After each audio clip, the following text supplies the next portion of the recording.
Hello, Facebook fans and YouTube fans of DX Engineering. It is Tuesday afternoon here in the Eastern time zone of the USA.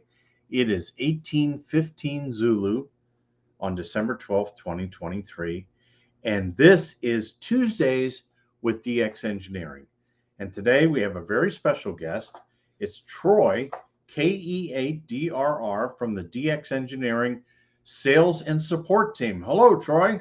Hello, Tim, and everybody, all of our fans out there. And Troy, it was great to see you last week for the DX Engineering annual Christmas party. Did you have fun? Oh, it was awesome, and that's one of the cool things about this company is as big as we are, it's still like a home place. Yes. And it was great for you to drive out because you're really one of our remote employees. How long of a drive is it? It's about right at an hour 30 to get An there. hour 30. Well, a little more than what you would have on a daily commute, but certainly close enough that you can come in. And Troy, why don't you give us the brief background of your amateur radio life and experience? Well, my interest in amateur radio goes back to the 80s in the National Guard. I was an RF tech with the National Guard, and then spent most of my adult life in public safety. So I was an end user, and then after retirement, I thought, why not get into the hobby after some prodding by some friends. So it's been almost 10 years now that I've been licensed and enjoying the hobby. Started off my whole focus initially was MCOM, uh, and with Aries and Races, and I'm involved with Civil Air Patrol and Mars, and but since coming to DX Engineering, my eyes have been open to so much more of the hobby. I have a mini contesting station. I say mini because I'm in your presence. Uh, Contesting station set up here, and just really enjoying all of the many rabbit holes of our hobby. You know, there are so many things to do in amateur radio. And I know, Troy, you're really enjoying things and 10 years into the hobby. But let's talk about your local club. What's going on with your local club? So I'm a member of Seneca Radio Club, and we're about well, we had our Christmas party last night, and we had about 65 members present. Uh, Wow. in a room that was probably meant for about 40. So we got to know each other very well last night. It was nice and tightly packed in there. But DX Engineering is a huge supporter of the hobby and the local clubs, and we as a club appreciate that. Um, I serve on the repeater committee, the equipment committee, and the public relations committee with the club there, and just really I enjoy teaching the classes. We run two tech classes a year, and a general class each year, and then we have our own VE C there, and so we run VE. We'll run the class. Then at the conclusion, we have a testing right there at our club site. So No, that's very good. And you know that's not an easy commitment. You know, to have two classes a year, to line up all the instructors, to do all the things that it takes. But that's how you build the club, right? Is with exactly. new people that are getting interested. And what do you find, Troy, on their interest? Why are they getting involved with the hobby? We have it's kind of interesting that every class has we've had 16-year-olds all the way up to old retirees like myself, and everybody gets into it for a different reason. And one of the things that I tell the students, and I tell our club is one of my goals is to help you find your rabbit hole in this hobby. The younger students tend to really hone in on both digital, and CW seems to be becoming more and more popular among the younger folks that are coming through our classes. And then the older generation, they really like the rag chewing. Has been my experience. You know, and rag chewing is sort of a lost art. I mean, you know, from a contest point of view, Troy, I mean, it's hello, goodbye, on to the next guy. But rag chewing, especially during the week, there's no pressure. It's nice to do, and especially with conditions on 10 meters. I mean, what do you think about 10 meters, Troy? Was very impressed with, we had the 10-meter contest this past weekend. Um, I have made more contacts in 2023 on 10 meters than I have in 10 years. And just really been enjoying it. I've been all over Central America uh, and Western Europe on 10 meters on 100 watts on a long wire. So it doesn't take much, right? No, and that's what I tell everybody. If you have the ability and the space and can put up the big arrays, then let's talk about that. But don't feel like you can't make DX contacts on 100 watts in either a long wire or a dipole. Right. So, Troy, I know you really excel at helping new people that are getting into the hobby. Let's talk about some of the phone calls you've had recently with folks that are just getting started.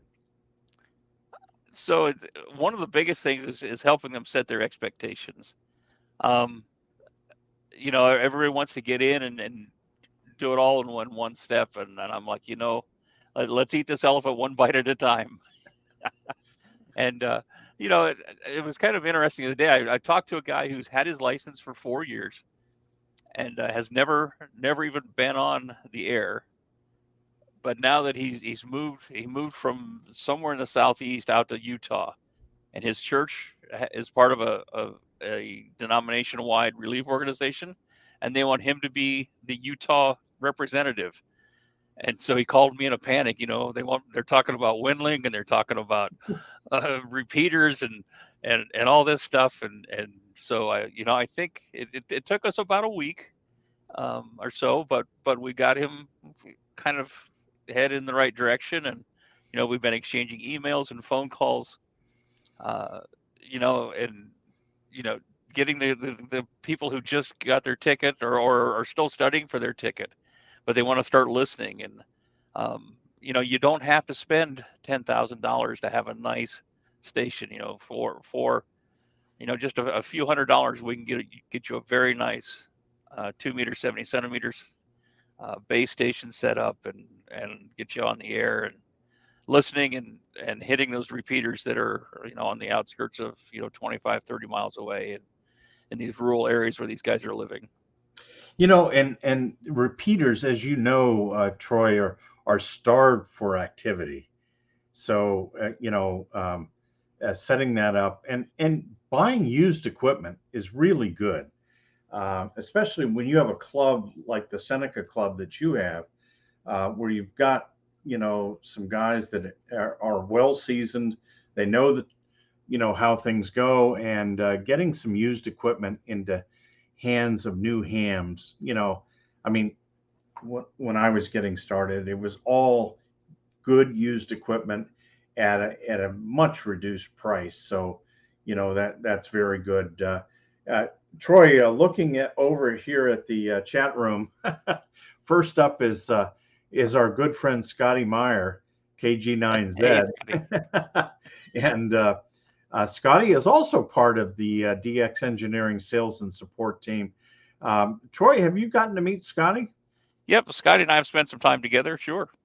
Yeah, Scotty has got so much experience, and we're so happy to have him on the team as well.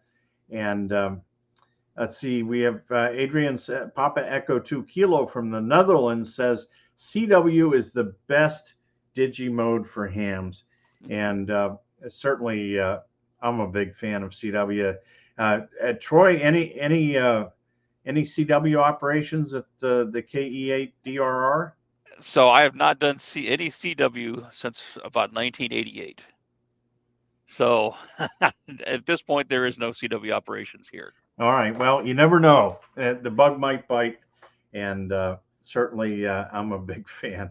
Dan, WA4 Mike Oscar Mike, hello and good afternoon. Tim and Troy, rag chewing, the art of small talk. Before there was social media, and things like you know, X and Facebook, there was CW rag chewing and the original social media. John is on. Nice to have you on. I believe that's November Juliet 4 Zulu. And Gary, W9 X-Ray Tango. Troy, Gary is one of our manufacturers. Okay. And Gary is a really smart guy. Gary has done a column in the National Contest Journal, I want to say for 30 or 40 years, on a lot of hints and kinks for helping your station. Troy nailed it. There are so many aspects of ham radio. If one aspect does not interest you, try others. Troy, I mean, how do we do it all? And that's just, you cannot do it all. You wind up being a jack of all trades and master of none. And I just found out myself getting very frustrated because I knew a little bit about this and a little bit about that. So I kind of reeled myself in and uh, just tried to become very proficient at a few things and then started branching out. Well, and that's one of the great things about working here at DX Engineering, and I know you know this, Troy, is that you've got a lot of good experts in various areas of the Yes. hobby. And so if you don't know the answer, you can always pass the baton. And speaking of which, here's Dave K. Delta Victor, again, another one of our DX Engineering sales and support team. Have you met Dave yet? Yes, I have. Yep. Yeah, and Dave is down in the Cincinnati area, and is a really super contributor to our team. Glad to have him on. Gary says 35 years doing the NCJ. He retired in December of 2022. 35 years, Wow. Troy, of giving back. And Skip Longpath, which is Parky. We know that, Troy, Parky. Hmm. Troy is our go-to guy for emergency communication solutions. He's also our Go Kit King. So you've got some expertise in those areas, Troy. Yep. So we are now releasing the DX Engineering Go box. We have two iterations of it that are going to be coming out. One is a basic a kit that you provide external power to.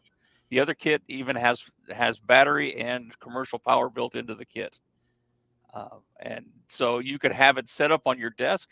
It's a very nice looking solution. Set it up on the desk. The balloon drops. You go out. You disconnect your antennas and one power cord. Take it with you, and you can set it up in the field with a field expedient antenna. Well, Troy, I want to have you back on the show, and I want you to have one of those Go boxes to demonstrate. I want you to Okay. show that package that you put together. So that is great.